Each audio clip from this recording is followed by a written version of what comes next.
I am discovering me. Discovering me. My identity was hidden, taken from me, long before my ancestors began hanging from trees. The serpent, he was the real thief, deceiving my sister Eve. He made me forget I was royalty. My father is a king. I am the daughter of the everlasting, loving, omniscient three. He came to give me life. This world wants to take it away. He never intended for it to be this way. Free will, a blessing and a curse. Say my name. My life matters. God said it first. Discovering me. Redefining my identity. Made fearfully and wonderfully, flaws and all, my destiny was altered when I heard his call. I can't see where I'm going, but I know what I'm leaving behind. My faith is blind, lamps at my feet as I shoulder his load. I feel light, I see life as I walk the Samaritan road.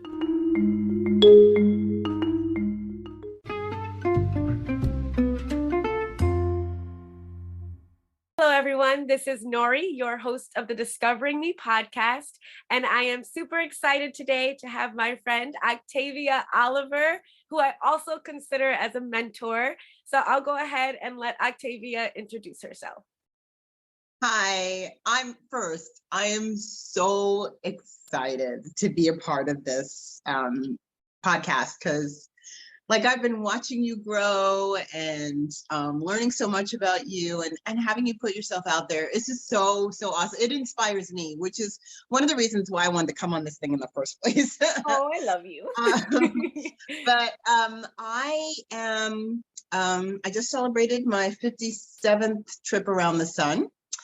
I am a math teacher. I'm married. I have 2 grown children.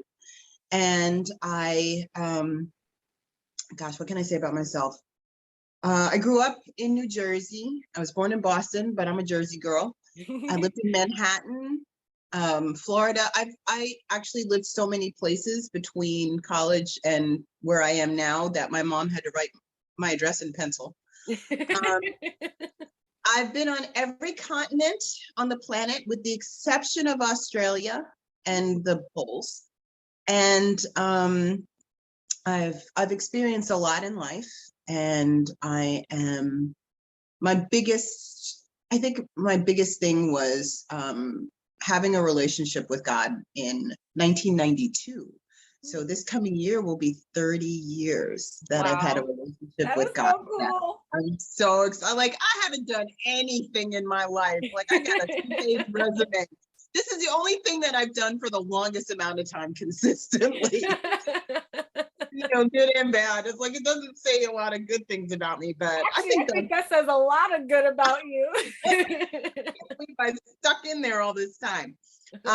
So I guess that's unless I'm leaving anything out that you can think of that I should mention, but that's kind of who I am. I love what I do.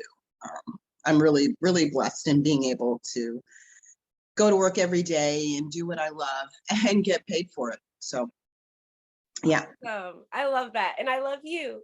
I'm really excited because Octavia is going to share her story about how she has been discovering herself and learning what that means and embracing who she is and just her different things that she's been learning about herself with her relationship with God and just in general. So Octavia, if there was a way for you to kind of give a premise for where your journey started, where would you say that was? I think when I was young, I knew I was kind of different from my family, from both sides of my family, actually. It's hard to describe because it's easier to look back on that time and think about it than the confusion that I faced growing up in that time. Right. I never really fit in anywhere. Mm-hmm. I didn't really have a definition. I grew up in a Jewish neighborhood. I was the only Black kid in a lot of my classes. I experienced people from all different backgrounds because I traveled the world from the time I was 6 years old. So didn't really understand about where my place was in the world, how I fit in. It's like I'm sort of that universal peg that fits in every sort of slot, but doesn't really snugly fit in any one particular slot. And you know, when you're growing up and in school, there's cliques, there's groups of kids, and I could relate to all of them, and at the same time not relate to any of them, if that makes that makes sense. That being said, not knowing where my place was in the world, I was just sort of floating, I guess. And then when I was in, like, I was blessed to go to this amazing elementary school, shout out to Farbrook School, where nobody was sort of singled out, or like I didn't feel like I was different. That actually is probably where I felt the most like I belonged. Yeah. Then I stayed back in third grade and my whole world shattered because I didn't know that that was the thing. And you know how when things happen and you don't have control over them when you're little, that just changed my world. So then even in the place where I had been accepted and loved, I felt the rejection and the like, oh my gosh, all my classmates, actually from first to third grade, you were in one set of buildings, and then you got to move in the fourth grade to the other building. And so all of my classmates moved to the other building, and I was still left in the other building. So like that was like my first sort of traumatic experience. And then after that, I went to public school, and I was the only chocolate chip in the cookie there. And there were only 10 kids. Like after we graduated, they closed our elementary school because the population was dwindling so much. So there were 10 people in my sixth grade class, and they all had bar mitzvahs and I didn't. But I remember walking outside the classroom one day, and this boy who was in my class was sticking his rear end out of a chair. And he's like, who am I to the kids who were in the room. Now I'm still outside the room, and I'm looking at him and I'm like, who are you? Like, who does that? And then they all said Octavia, and they started giggling. And I thought, do I look like that to other people? Like it hadn't, I like, what is that? I didn't even know what that was. So then I got to middle school or junior high school back then, and then the Black kids started saying stuff to me, like they called me an Oreo, and I didn't know what that. I'm like, why are you calling me a cookie? I don't know what that is. And then they had to explain it to me, which I'm sure took a lot of the venom out of their insults. But I was like, now I'm really sort of wondering. I'm so confused. Like, what is this that's happening? And so that was when I realized that there were labels, that people put labels on people. And so before I even knew what a label was, I was being labeled. So I didn't have the opportunity, I guess, or the privilege of being able to define who I was before people started defining me. Gotcha.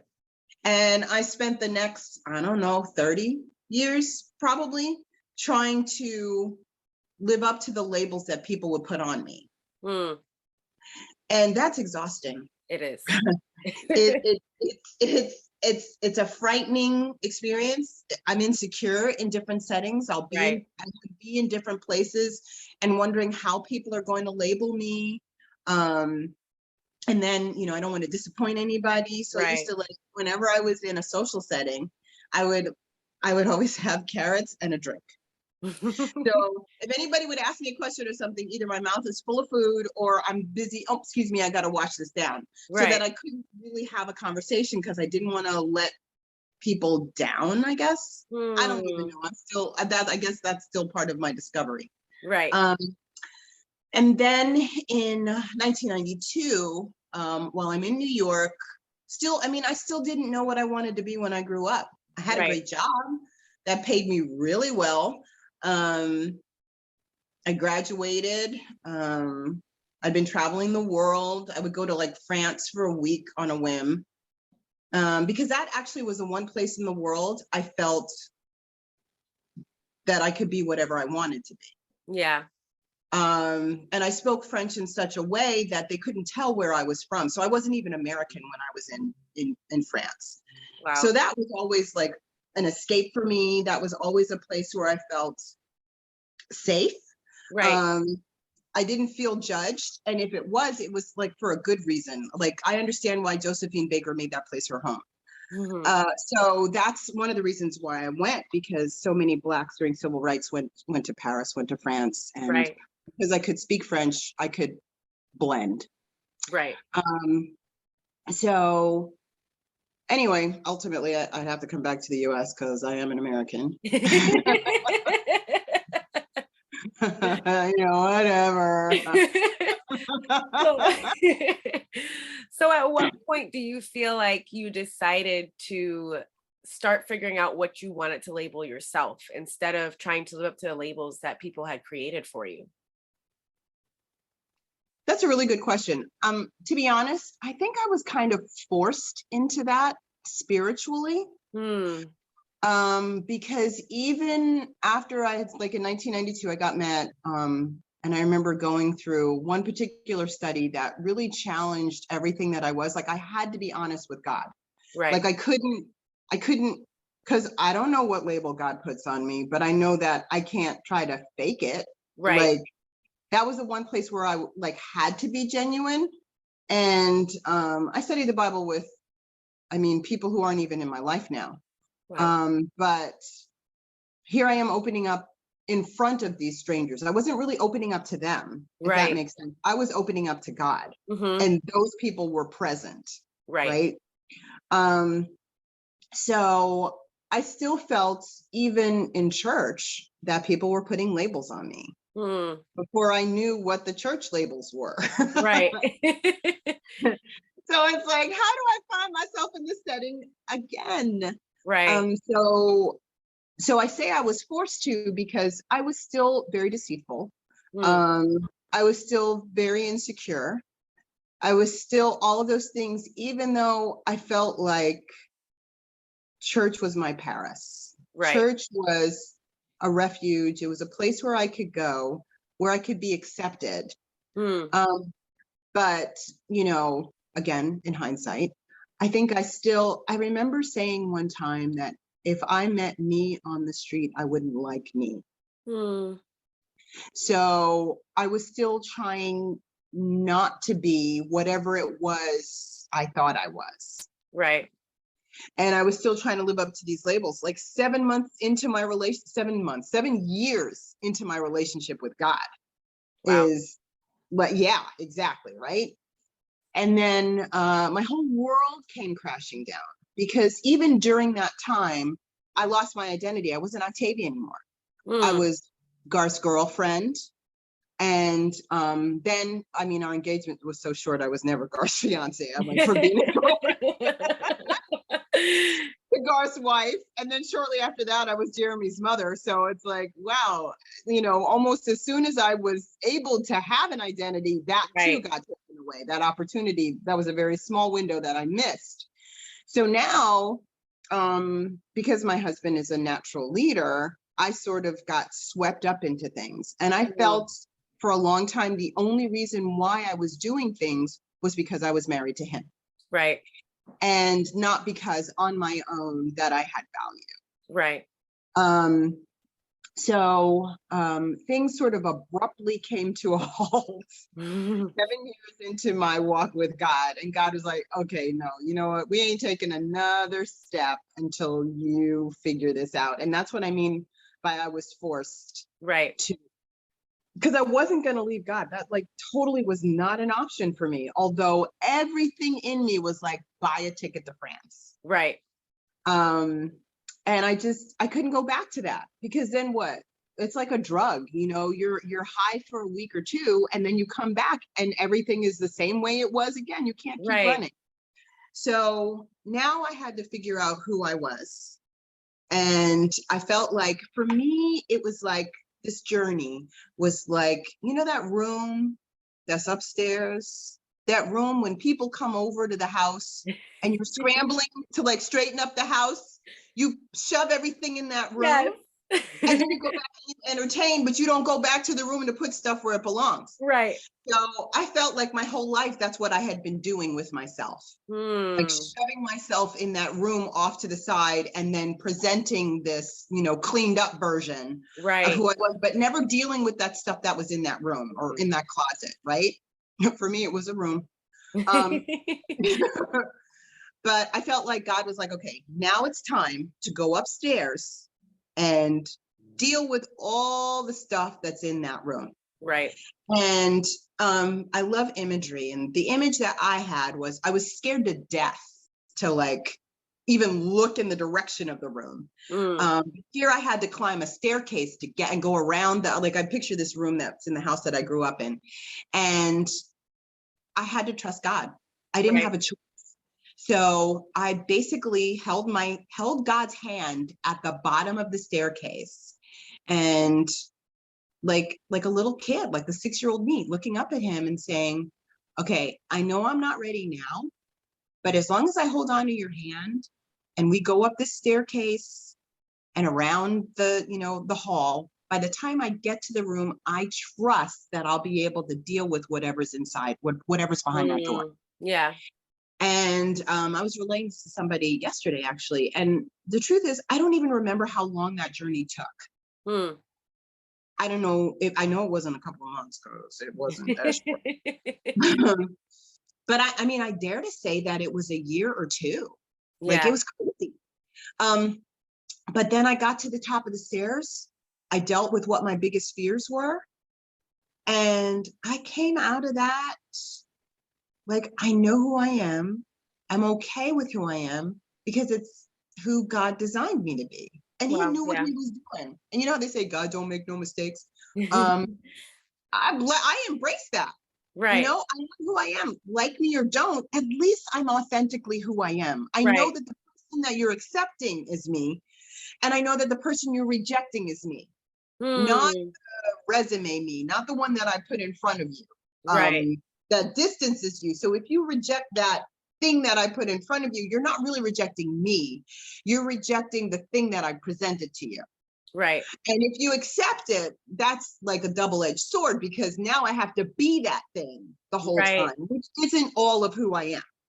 So yeah, that's the pivotal moment in my life that I felt like finally I'm figuring out who I am and discovering who I am. And it opened up doors that, wow, like God was waiting for me to get there so that I could run in through these doors and these opportunities that he's given me.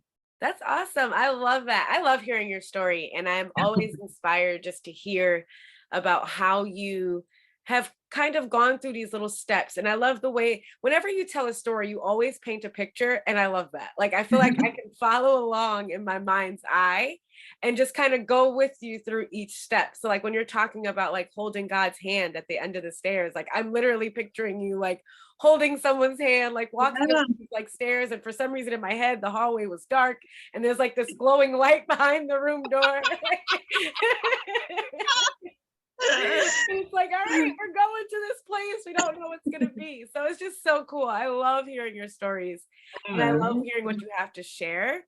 So with that, what do you think that you've learned about just what are parts of you that you feel like you've embraced? Like what parts of you have you feel like you've allowed to just kind of be? It's funny. Okay, what parts of me? It's funny. I guess I'll start with the most recent thing, which is my hair. It sounds crazy, but I've had my when I was 8 years old, for my 8th birthday, I got my hair relaxed. Right. And I had so much hair, they had to do my hair in batches because it wouldn't fit in the sink. And because I remember like 3-4 hours just howling, in between my mom's legs while she's like pulling like the comb through my hair. And man, I can't tell you how that felt when I got that chemical relaxer in my hair. Oh my gosh. I was like all of my little friends, we had bouncing hair and it blew in the wind and all that kind of stuff, right? And it was really versatile. So I held on to that. And Right. then COVID changed that because the salon shut down. And now what I'm going to do, right? So my natural hair is like, wow. And I learned the history, like from our ancestors, from the continent, and just the role that hair played, just even in their social statuses. Right. And I'm like, you know what? I'm tired of people talking about Black hair like it's a curse, like it's a bad thing. Yeah. And so after 47 years of being relaxed, I have natural hair. And, you know, people have said stuff. Right. They've been like, it's wild, or, you know, family members have talked about it. I'm like, you know what? That's unfortunate that you have that colonized sort of view of what my hair is. I think my hair is beautiful. I love it. I'm going to embrace it. I even stopped coloring it against my will. But now I'm embracing the gray too. Like the Bible talks about how gray is a crown, like over and over again in Proverbs. And I'm like, it don't feel like no crown, but I'm gonna wear it like it's one, right? Yes. So I think just there's so many things about me that I thought I didn't like that now I'm embracing. So the list is long. Right. And you know, there's still some things that I'm working on. There's some things that I have to go back to maybe and sort of reevaluate those things. But for right now, at this point in my journey, it's like, you know what? I like me, and I'm okay with that, flaws and all. Yeah. Which is a big deal, because I'm not trying to be, I mean, you know, granted, I'm not going crazy, but you know, trying to accept different things about me, you know, my skin color, my hair texture, my height, my job, which I actually love, but I don't defend certain things that I used to before. If that makes sense, I don't even That know. does. Yeah, that makes sense. Yeah. That's awesome. I love all of that. I think that I've watched your journey with embracing yourself, especially over the last, how long have I known you now? 8 years? Has it only been 8? I know, right? I feel like I've known you my whole life. But yeah, I feel like I've watched your journey to just like picking up little pieces of who you are and accepting them and saying like, oh, like I like this part of me. And yeah, maybe this part of me could be better, but it's who I am. And Right. I just love watching you embrace all of those things and falling in love with yourself all over again. It's Yeah. been inspiring for me and encouraging for me to just see, I don't know, you're someone I look up to. So to see you just constantly accepting that things change and like embracing these new parts of you and figuring out new things about yourself, I don't know, it just inspires me that who I am now doesn't have to be who I am later. And Yeah. I That's love a that great point. concept because I think I often think in absolutes. It's like, if this is this, then that means all of these things. It's like I put all of this pressure on one one Right. adjective or one definition of something, and I'm like, that's what it is. That's who I'm gonna be. And so when I watch you kind of evolving and just choosing which parts of you you're like, maybe I'll change that, or maybe I'll keep this. Like, I love it. I love just watching you in your element. I feel like you exude confidence. It's so funny whenever I hear you talk about being insecure Oh because my gosh. I don't see it. That's the Jesus. That's being clothed in Jesus, right? Amen. That's what you're witnessing. I love you. Did you read all those text messages I sent? But it's still, I feel like it's you. It's like, I never feel, maybe it's just how we interact with each other, but I feel like Yeah. there's never a facade when I'm talking to you. Like, I feel like you're who you are. If you're having a bad day, you're having a bad day. If you're having a great day, you're having a great day, you know? And I love genuine people, and I love being around people who aren't afraid to just be authentically themselves. So that's one of the reasons I love being around you. Yeah, I think that's why it's only been 8 years. Because if you'd known me before, you'd have been like, "What's good with that, Octavia? Who are we gonna be today?" That's so funny. So what piece of advice would you give someone who is kind of in the same space or you, or maybe was where you were before, where they're trying to figure out who they are and embracing those parts of them? I honestly, I don't know if it's cliche or whatever, but it really starts with a relationship with God, because I think the thing that I needed was safety. Mm-hmm. I needed to feel safe Yeah. with being able to explore who I was, because I was so sort of paralyzed by making a mistake or messing up or being bad, or doing something bad, that kept me from, like what you were saying, being authentic, being Right. genuine. I needed to be in a space where that didn't matter, that I felt loved no matter what. And I Right. think knowing that God knew who I was even before I did, like the scripture in Psalm 139 that talks about how before I say a word, before a word is on my tongue, the Lord knows what it is I'm going to say. Right. I guess I could probably quote that better. For me, that was the most important environment. Like I Right. had to have an environment that was safe for me to discover me. And I did not, even in the church, even in the body, I didn't feel that way. Mm. And so when people say, "Oh, you're so confident," I'm like, "No, I'm not neither. That's Jesus." What would you say that God has shown you about yourself through this journey? That I guess I would say that I'm unique, and that's okay. Like Hmm. I need to be the best me because there isn't another me out there. Right. So if I'm not me, nobody else is going to be me. Right. Right. Right. So, I mean, I have to acknowledge that there's something that I'm actually bringing to any environment that I'm in, whether it's Right. the classroom, whether it's church, whether it's a conversation, that I have to bring all of me into that space. Mm-hmm.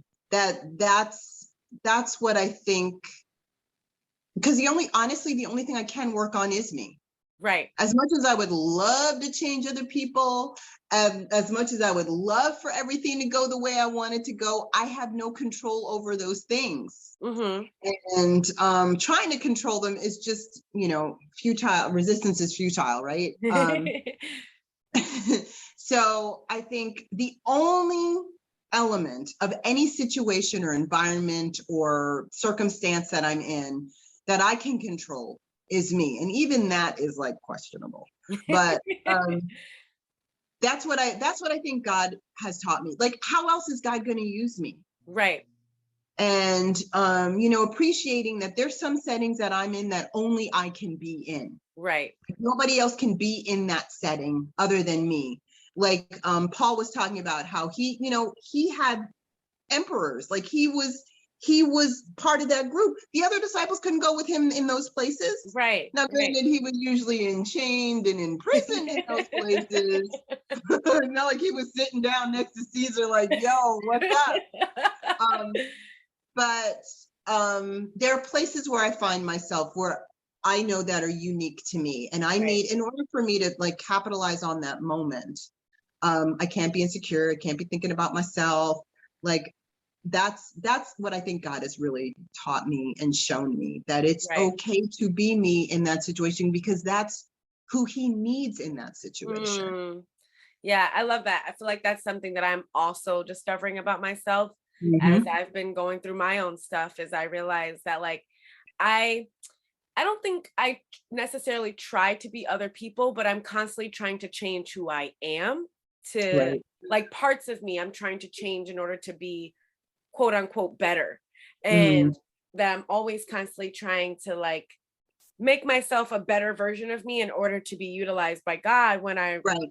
am now realizing that God is putting me in the situations I am because he realizes that he can use me, and not just because I'm doing well, but he uses my failures as well, because it Sure. gives people an opportunity to see the other side of my Christianity. Because I think people often get the polished, I'm a good Christian and these are all the Oh, things that you have to do the right way type of personality. But they yeah. don't often get the, hey, I messed up and I'm coming back to apologize to you. Or, hey, what I did wasn't right. And so I need to tell you that what I did wasn't right. Oh, And Those Those parts are are the worst, hard. aren't they? Yes. It is, because I don't want to go back, especially if I felt like I was righteous in my decision and what I said was what I felt and that's it. It's like, no, but it doesn't represent God very well, does it? Right. Yeah. Yeah. So like having that humility, like people are able to see that as well. And honestly, I feel like that's more appealing because when people see the perfected putting on front type of Christian, they're like, oh, okay, yeah, you're Miss Perfect. Sure you are. And then Yeah. when you mess up, it's like, oh, I thought you were Miss Perfect. But if Right. you come to them and say, hey, look, here's where I mess up all the time. What are I gonna do? Yeah. They Yeah. can't If do that. anything, it highlights the fact that I need Jesus. Because can Right. you imagine if I didn't have him, what's gonna Exactly. happen? This would be me And on you the know, that regular whole without him. right, that whole going back and apologizing, for me, sometimes that's a deterrent. Right. Because if I know that this decision I make right now can either, it'll probably be bad, but if it's righteous, then at least I don't have to come back and apologize. Like, given those two options, the first one is usually better. Right.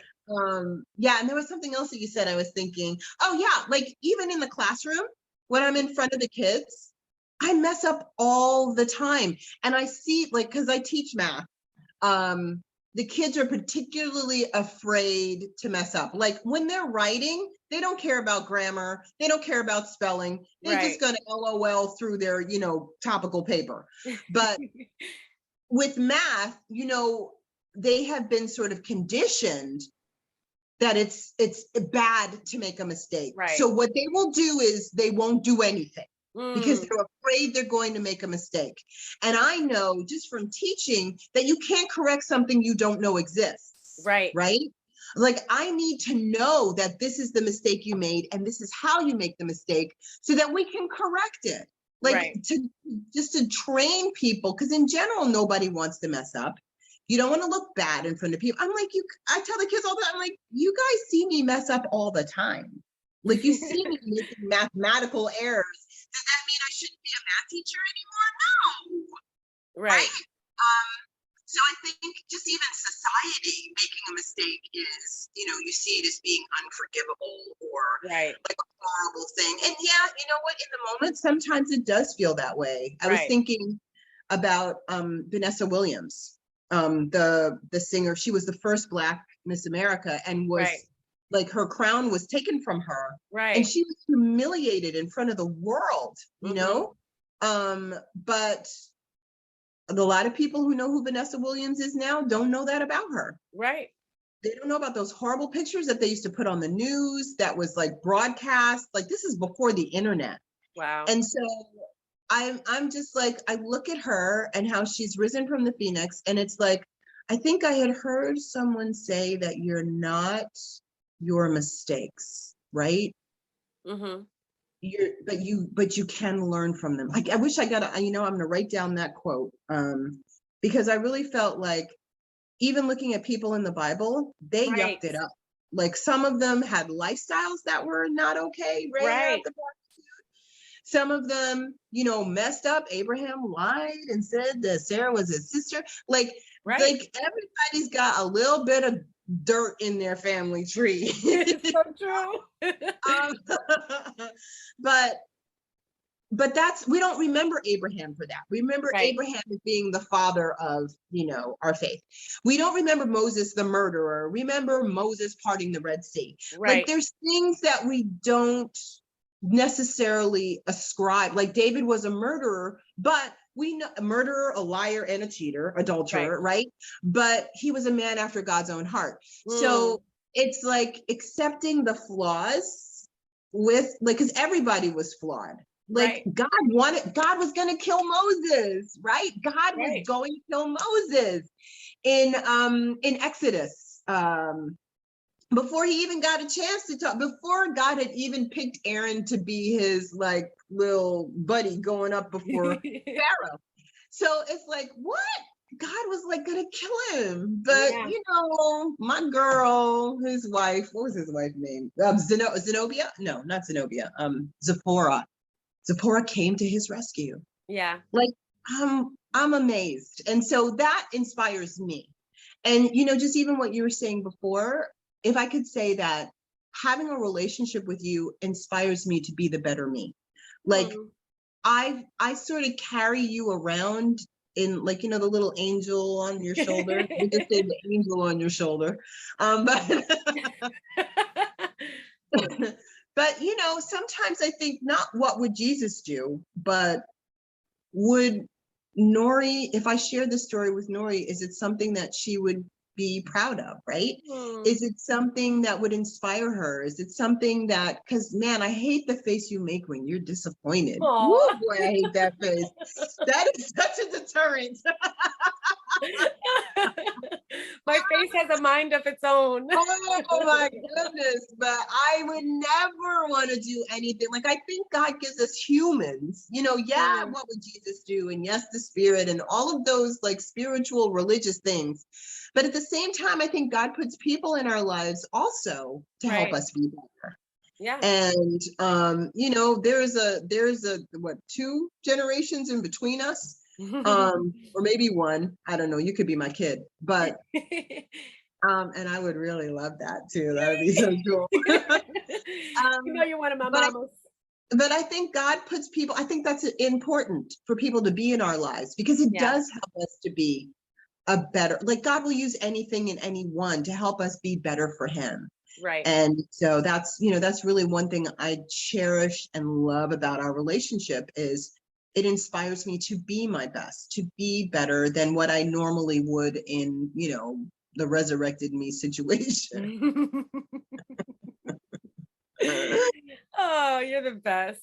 I love talking with you. Is there anything else that you would like to share with anybody that might be listening? I know at first we had talked about a word to describe your experience. If you don't have one, it's okay. I really don't. I think there are a bunch of words, and I love words. I love to journal, but it's hard really for me. Like, again, like we talked about labels in the beginning, it's still hard for me. Yeah. Like to label things. I think my word going into this next year is intentional. Like, I need to be intentional about sort of every aspect and everything that I do, not just spiritually. Like, of course, that's going to be the main reason why, but being intentional in everything that I do, being intentional in my marriage, being intentional in my career, being intentional in my relationships, whether it's with family or with friends, with brothers and sisters, just being intentional in everything that I do, because there's something when you are deliberately doing something or intentionally doing something that's different than if you're just kind of winging it or just sort of doing it. And so that's the word that just keeps coming up over and over again. So right now, at this place in my relationship with God, I'm looking at being intentional. So that would be one word that I'm sort of describing for in the moment. Because like, you said, who I am today will change. Right. Hopefully for the better. I'm sure it will be. You always change for the better. I hope so. Well, I loved having you on, and I really am encouraged by everything that you had to share. I'm inspired, and I think that everyone who listens is going to relate to you in so many ways. And I know that that's just one of the many things about you, this one little part of you. And I look forward to having you on here again some other time. And thank you so much for being a part of the show. I love you, Nori. I love you too.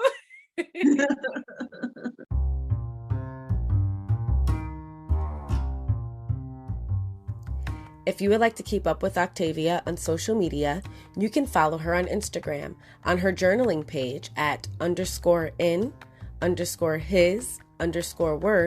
or on her natural hair journey page at Angela Naturally. That's ANGELANATURALLY.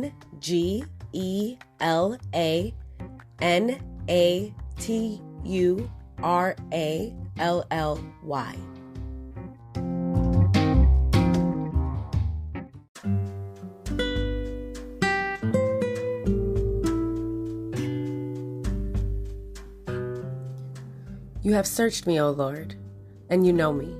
You know when I sit and when I rise. You perceive my thoughts from afar. You discern my going out and my lying down. You are familiar with all my ways. Before a word is on my tongue, you, Lord, know it completely. You hem in me behind and before, and you lay your hand upon me. Such knowledge is too wonderful for me, too lofty for me to attain. Psalm 139, verses 1 through 6.